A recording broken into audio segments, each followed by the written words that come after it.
Hi, and welcome to the PEPP Story Live, where every night I'm looking at tips to help you to become an outstanding speaker.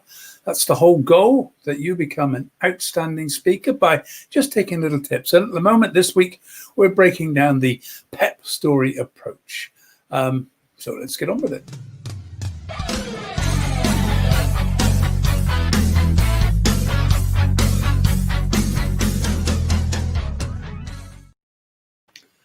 So let's remind ourselves a little bit. PEPP.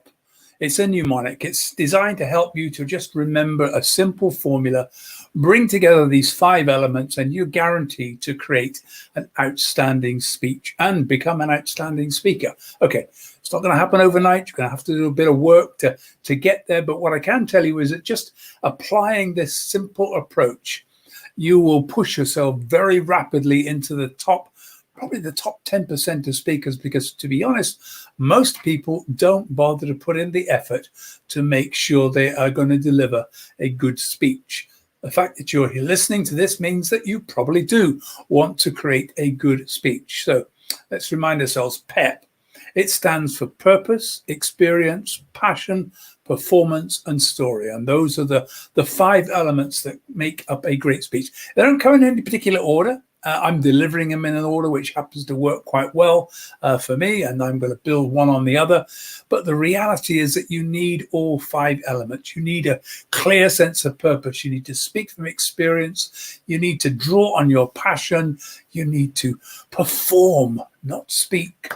And you need to rely on story. Generate stories, use stories, because that is what makes your speech memorable. And at the end of the day, you want people to remember your message, remember your name, and take action. So tonight we're going to be looking specifically at experience and expertise. Doesn't matter, E for experience, E for expertise. It's all part of the same thing. It's that rich mine of experience that you have, that you can draw on, the things that you've done. And I think a lot of people think, oh, I haven't really had much experience. I've not really done anything. And I remember I was doing a public speaking training course once, and one of the people on the course was, I couldn't get her to just simply tell a story from her experience, one of her life experiences. That I've never done anything that's really worth talking about. And I just couldn't get her to do it. And then in the coffee break, I heard her talking to some of the other delegates, and she was talking about her holiday the previous year, a holiday where she had spent her time trekking in the Peruvian Andes. I said, I thought you said that you didn't have a story. She said, well, it was just a holiday. I said, most people have never been trekking in the Peruvian Andes, would love to go, but have never even met anyone who has done it. My goodness, that is such a fabulous story. Why didn't you tell that? Why didn't you draw on those experiences?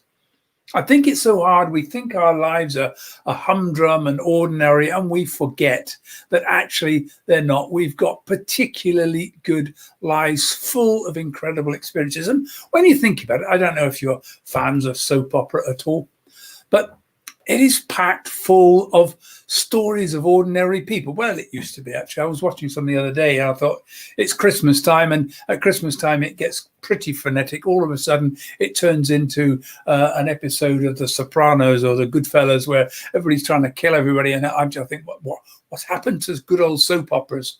But there we go. In the main, soap operas are about ordinary people and ordinary lives. And so many movies are about ordinary people doing ordinary things in their ordinary lives, and sometimes those are spectacular.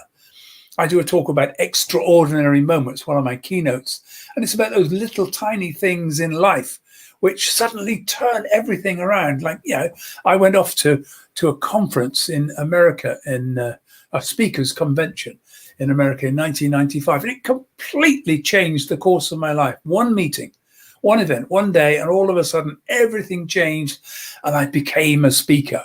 I knew I was in the speaking industry. Suddenly I knew speakers, and I was mixing with the best speakers in the world.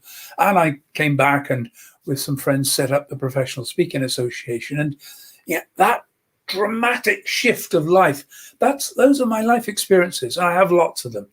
So I'm going to share a slide for a minute. Let's just flick the slides on and just see where we are and see if I can find them. Whoops, no, we're not oops, I need to share screen first, and bring up a slide. There we go. A slide. Experience. This is the issue. Now, think about when you're thinking about experience. What I suggest you do is get yourself a notepad. Just start to write down. And what you're looking at are life experiences. What list some of the experiences you've had in your life. Think about the challenges. Have you had life and death moments? Have you overcome challenges? Have you heard of the book Feel the Fear, Do It Anyway? That was simply one woman writing a story about how she faced the fear, faced cancer, and bore it down and lived through it. Feel the Fear, Do It Anyway. It's become an outstanding book that most people have read. It has changed the lives of millions of women who've also looked at it and said, yes, okay, fine, I can face this and I can do it. You never know where a little experience of yours might just simply change somebody else's life, just transform the way they look at problems. So look at your life experiences and write them down. What are the experiences in your life that are worth noting? I was a Butlins redcoat for a season. I've got a whole bunch of stories I can tell. I can fill a couple of hours just talking about being a Butlins redcoat. Experiences that not everybody has, and everybody's fascinated. What's it all about? But also, I went to the very first Glastonbury Festival.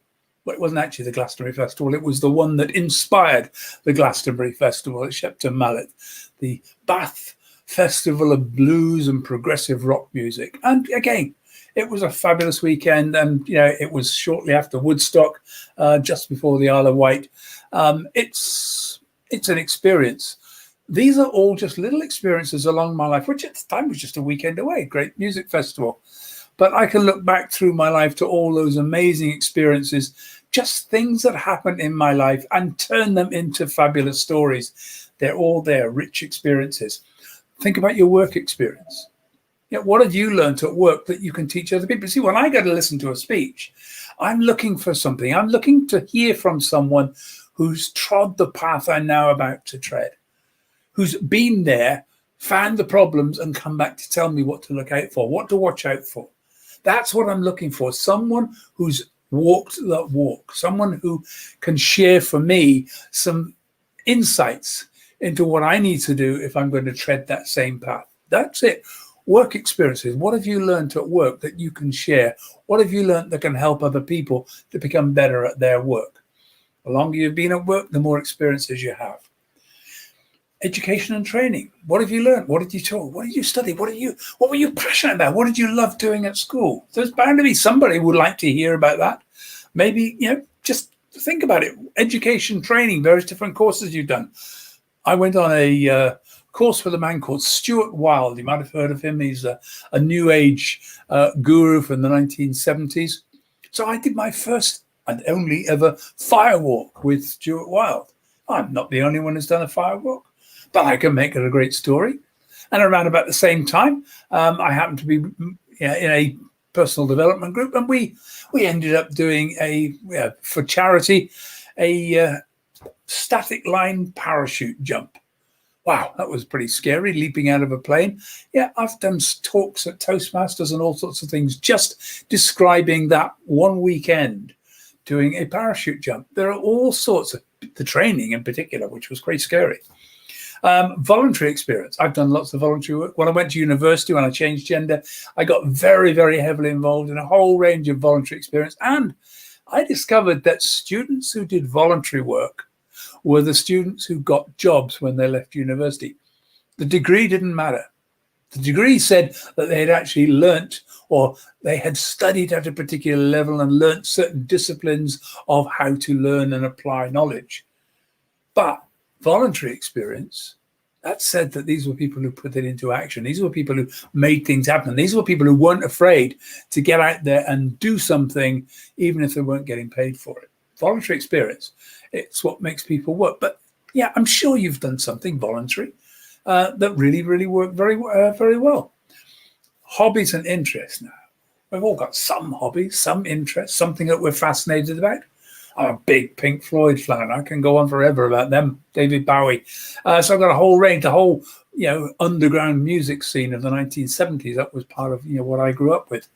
But I also happen to have a friend who's passionately into the 80s and 80s music, and so I have learned to become a convert. I now have an interest in the 80s and 80s music as well.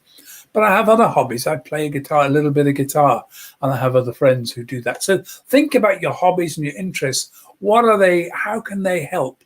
There's no way. You'll find all sorts of ways in which hobbies and interests can be brought into a speech. You might even build a whole career on speaking about your hobbies and interests. People have done that with sports. Where you live. Is there anything special where you? I'm sure there is. Take a look around. Get to know the place you live. Place you've grew up in. As you grew up, you know all the history and the background of what's there, and that those are all stories that people like to hear about. It's all experiences you can bring in. Where have you traveled? Now, it doesn't matter if you've never even been abroad. Lots of people have never traveled around most of England. I've been to huge numbers of places, and I can talk about those, and I can bring that into speeches.